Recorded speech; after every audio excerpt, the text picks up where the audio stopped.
इस कार्यक्रम के पुण्यार्चक हैं संस्कार सागर पंचपालियती इंदौर।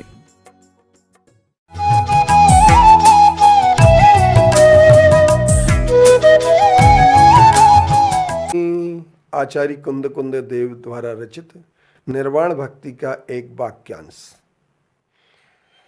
यः श्रीपादं तवेशं श्रीयति पदशिषः श्रीपुरं संश्रेत स्वामिन् पार्श्वप्रभो त्वत्प्रवचन वचनो दीप प्रदीप प्रभावै लब्ध्वा मार्गं निरस्ता खिल विपद गतो यत्तधी सुदीवी वन्द्यास्तुत्यो महास्त्वं विभुरसि जगता मेके वाप्तनाथ। हम आज आचार्य विद्यानंदी जी द्वारा रचित श्रीपुर स्तोत्र के मंगलाचरण के उपरांत कर्णान योग की कहानी पर आते हैं, जो सम्यक ज्ञान का अंश है। सम्यक ज्ञान के 4 रूप माने गए: प्रथमान योग, कर्णान योग, चरणान योग, द्रव्यान योग। कर्णान योग एक ऐसी गणित विधि है, कर्ण का अर्थ गणित होता है, कर्ण का अर्थ सूत्र होता है, जिसमें कर्ण अर्थात जिसके सूत्रों के माध्यम से हमारे लिए लोक और अलोक का ज्ञान हो जाए।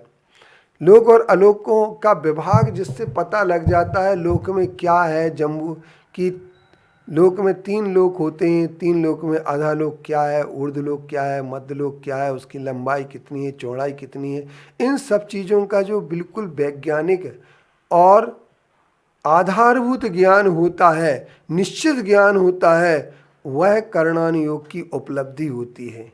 इसमें फिर स्वर्ग के, नरक के वर्णन मिलते हैं और मर्त्यलोक के भी वर्णन, मनुष्य लोक के वर्णन मिलते हैं। अब हमें देखना यह है कि कर्णान योग के अंतर्गत कर्म सिद्धांत, जीव सिद्धांत, लोक सिद्धांत, 3 सिद्धांत आ जाते हैं।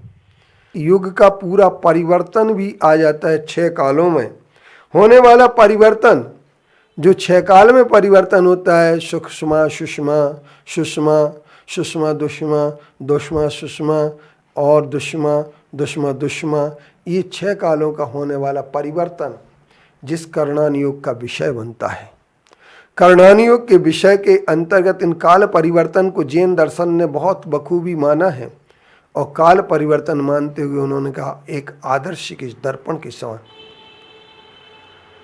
कर्णान योग सारे के सारे विषयों को सामने रख देता है और बंध, उदय, सत्ता आदि कर्म सिद्धांत के 10 बिंदुओं को सामने रख देता है। क्षय, क्षयोपशम, उदय, संक्रमण, अपकर्षण, उत्कर्षण और निद्युतीकरण, निष्काचितकरण, इन सब करणों को प्रस्तुत करने वाला कर्म सिद्धांत होता है। गुणस्थान और मार्गणा के अनुसार कर्म जीव की विवेचनाओं को यह कर्णान योग प्रस्तुत करता है।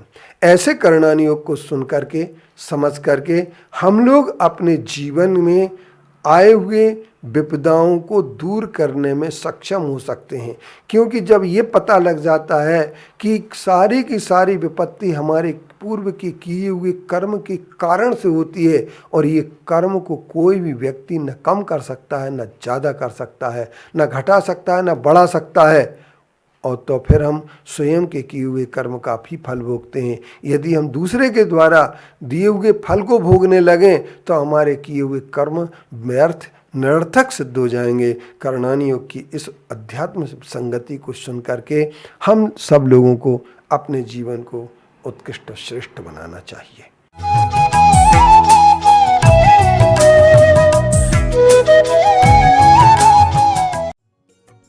इस कार्यक्रम के पुण्यार्चक थे संस्कार सागर पंचपालियती इंदौर।